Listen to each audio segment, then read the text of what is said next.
السلام عليكم ورحمة الله. ازيكم عاملين ايه؟ يا رب تكونوا بخير. النهارده جايه لكم فيديو جديد، اول مرة اعمله على القناة. معايا مية على النار بتغلي في كنكة كده صغيرة على قدي. الكمية دي زي ما انت عايزة تحبي تزوديها زي ما انت عايزة. هنحط المية بعد ما تغلي كده، هنزل فيها بمعلقة من القهوة العربي. انا هزود تاني على فكرة. بصوا انا هرفعها بقى من على النار، ان هي هتفور، ده الطبيعي بتاعها. فانا هرفعها من على النار وهرجع احطها تاني.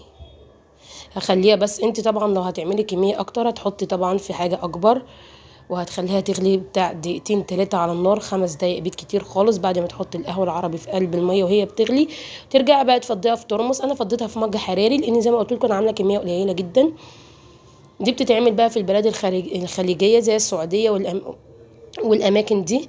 بتتعمل كده، بتتقدم للضيوف بقى. بتحطي هي اصغر كوبايه في العالم، بيتحط فيها ربعها او نصها. لو حابب الضيف يقعد بيحطوا له ربعها او نصها، مش حابين عايز خلاص بقى مشغولين وعايزين الضيف يمشي، بيقوموا حاطين له الكوبايه كلها، يملى الكوبايه كلها. دي ما بتحط لهاش سكر يا جماعه. بيفضل يتقدم معاها حلويات بقى، بسبوسه بقى، اي حلويات مهما كانت، او اي حاجه اشتريتها من السوبر ماركت، حلويات تاكليها معاها. في ناس بتحط لها سكر عادي جدا، بس انا بفضل ان انا اكلها كده. ما تنسوش بقى تشتركوا في القناه وتفعلوا زر الجرس وتقولوا لي رايكم في